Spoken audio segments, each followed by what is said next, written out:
अच्छा जी, अस्सलाम वालेकुम। ठीक है, तो आज हम जो है पर्टिकुलरली कोई टॉपिक नहीं पढ़ रहे हैं। मैं आज आपको सिर्फ एक बहुत ही सिंपल और आसान तरीका बताऊंगी इरप्शन डेट याद करने का कि इरप्शन डेट जो है जिसमें बच्चों को अक्सर प्रॉब्लम हो रही होती है कि उसको याद कैसे किया जाए। ठीक है, देखिए इरप्शन डेट के लिए तो सबसे पहले मैं आपको सजेस्ट करूँगी कि आप कोई निमोनिक बिल्कुल भी यूज़ ना करें। ठीक है, क्योंकि कुछ लोगों ने निमोनिक्स बनाए हुए होते हैं, लेकिन वो पहले निमोनिक याद करें, फिर एंड टाइम पे आपको वो याद आया नहीं है, तो उसके हिसाब से आप उसके निमोनिक्स बनाएं।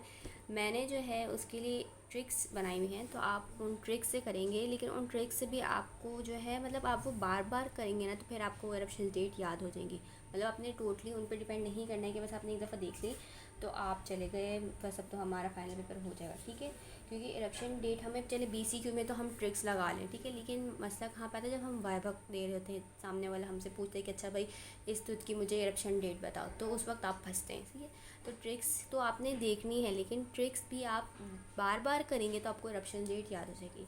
सही है, तो बेसिकली आज इसकी हम करेंगे मैं आपको डिसीडेस की बताऊंगी। ठीक है, डिसीडेस की इरप्शन डेट। तो सबसे पहले तो हम ये आपको पता है कि डिसीडेस में हमारे पास कितने टीथ होते हैं, हमारे पास टोटल 10 होते हैं। सही है, 5 हमारे पास एक क्वाड्रेंट में होते हैं। ठीक है, और 10 हमारे पास मैक्सिला में और 10 हमारे पास मैंडिबुलर में, तो टोटल हमारे पास 20 होते हैं। सही है, जिसमें हमारे पास 5 हमारे पास डिवाइड हुए हुए होते हैं हर क्वाड्रेंट में। तो अब हम कहते हैं कि हमारे पास, अच्छा आपको ये तो पता है कि हमारे पास क्या होता है, central incisor, lateral incisor, canine, first molar और सेकंड मोलर। ठीक है, तो हमारे पास प्री मोलर जो है वो हमारे पास नहीं प्रेजेंट होता। सही है, तो हमारे पास central incisor, lateral incisor, canine, first molar और सेकंड मोलर, ये हमारे पास 5 जो हैं होते हैं। तो अब मैं आपको बता रही हूँ कि कोई ट्रिक हमारे पास इसको याद करने के, डिसीडेस के इरप्शन डेट याद करने की थी। सबसे पहले तो आपको ये बात भी याद होनी चाहिए कि जो डिसीडेस की हमारे पास जो इरप्शन डेट है वो हमारे पास मंथ्स में ही होती है। ठीक है, ईयर में तो निकलते ही नहीं। ठीक है, तो हम उसके मंथ्स में पढ़ेंगे। अच्छा, मैंने जो इसकी ट्रिक बताई है उसको मैंने डिवाइड किया हुआ है 3 कॉलम्स में। सही है, यानी हम 3 कॉलम्स में अपने डिसीडियस टीथ को जो है वो डिवाइड कर लेते हैं।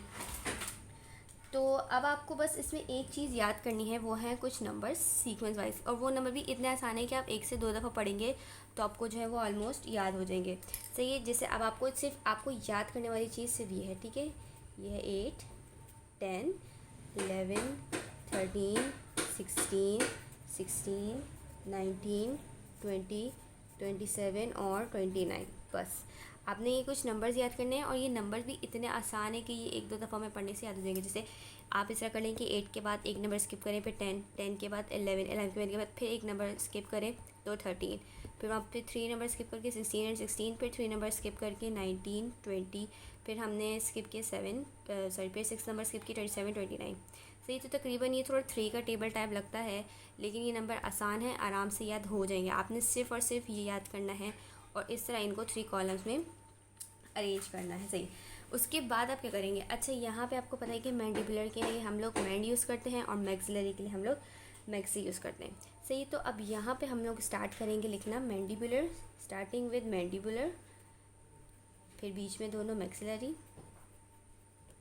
और फिर यहाँ पे भी मैंडिबुलर। सही है, ऊपर हमने कॉर्नर्स में लिख दिए मैंडिबुलर और बीच में हमने लिख दिए मैक्सिलरी। सही है, अब यहाँ का हम रेसिप्रोकल यहाँ पे लिख देंगे। ठीक है, यहाँ पे हमने बीच में दोनों मैक्सिलरी लिखे ना, यहाँ पे हम बीच में दोनों क्या लिख देंगे, मैंडिबुलर, और कॉर्नर्स में हम लिख देंगे मैक्सिलरी।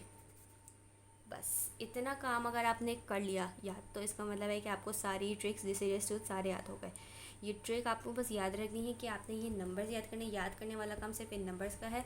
उसके बाद आप कॉर्नर में मैंड, एक साइड पे आप दोनों कॉर्नर से मैंडिबुलर लिखेंगे और बीच में मैक्सिलरी, और इस साइड पे आप दोनों कॉर्नर पे मैक्सिलरी लिखेंगे और बीच में दोनों कॉर्नर पे मैंडिबुलर लिखेंगे। ये याद करने का तरीका है कि जो फर्स्ट में है वहाँ पे हम मैंडिबुलर लिख रहे हैं और इस वाले कॉर्नर में हम कॉर्नर पे मैक्सिलरी लिख रहे हैं, तो इसका याद करने का तरीका आप इस तरह याद कर लेंगे। ये डिसीडियस टूथ की इरप्शन डेट है तो डी से स्टार्ट हो रहा है, तो यहाँ पर भी हम डी से स्टार्ट करेंगे। तो पहले अगर हम मैंडिबल लिखेंगे तो ऑफकोर्स ये बात है कि दूसरे पास हमारे पास मैक्सिलरी आएगा। ये तो खैर आप खुद भी अपनी तरीके से कर सकते हैं। बस आपने ये काम कर लिया, उसके बाद बस ज़िंदगी आसान है, सब कुछ भी नहीं करना। आपको पहले पता है कि हमारे पास सबसे पहले कौन सा टूथ इरप्ट होता है।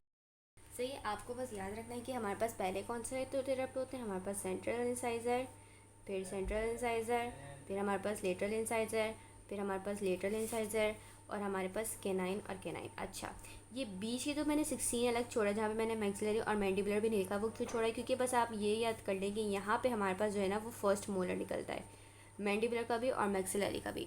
तो डिसीडियस के जो टूथ है वो हमारे पास मैंडिबुलर फर्स्ट मोलर और मैक्सिलरी फर्स्ट मोलर, वो दोनों यहाँ पे 16 मंथ्स में निकलते हैं। तो यहाँ पे तो हमें मैंडिबुलर और मैक्सिलरी याद करने की ज़रूरत ही नहीं है, ठीक है। तो अगर फर्स्ट मोलर यहाँ पे चला गया तो यहाँ पे हमारे पास क्या बच गया? Second molar of maxillary mandibular.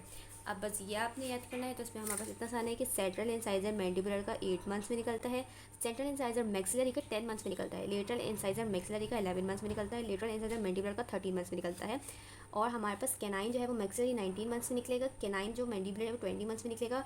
And then first molar we have both in 16 months, and then the second molar of mandibular erupt in 27 months and mandibular second molar of maxillary erupt in 29 months, ठीक है। तो ये एक छोटी सी trick है, ये आप एक दिन में तो नहीं याद होगी, है ना, इसको आपको टाइम लगाना पड़ेगा। बस आपने इसको एक दफ़ा सीख लिया ना कि ये बनता किस तरह है, फिर आप इसको रोज़ रोज़ बनाएंगे, रोज़ रोज़ पढ़ेंगे, तो आपको इंशाल्लाह सारे डिसीडियस टूथ की जो इरप्शन डेट है वो बहुत ही आराम से याद हो जाएंगी, सही है। और ये आपको चलिए BCQ में तो हेल्प हो जाएगी, लेकिन फंसेंगे आप वाई में कि भाई सर पूछेंगे बेटा कि कहना है मैक्सिलरी केनाइन की इरप्शन डेट बताओ। तो अगर आपने इसकी इतनी अच्छी प्रैक्टिस की हुई होगी ना इस चार्ट की, तो आपको पता होगा कि 19 मंथ्स में निकलता है, सही है। तो आप कोशिश करेगा कि अगर आपको ये चार्ट आसान लग रहा है तो आप इसको बनाकर अपने फ्रेंड्स का वाइवा दीजिएगा और इसकी बहुत प्रैक्टिस करेगा, और फिर एक वक्त आएगा कि आपकी फिंगर टिप्स पे होंगी सारी डिसीडियस टूथ की इरप्शन। इंशाल्लाह मैं जल्दी परमानेंट टूथ की भी आपसे एक ऐसी ही वीडियो शेयर करूँगी जिसमें आपको इरप्शन सीक्वेंस याद करना सिखाऊंगी, ठीक है। तब तक के लिए अल्लाह हाफिज़।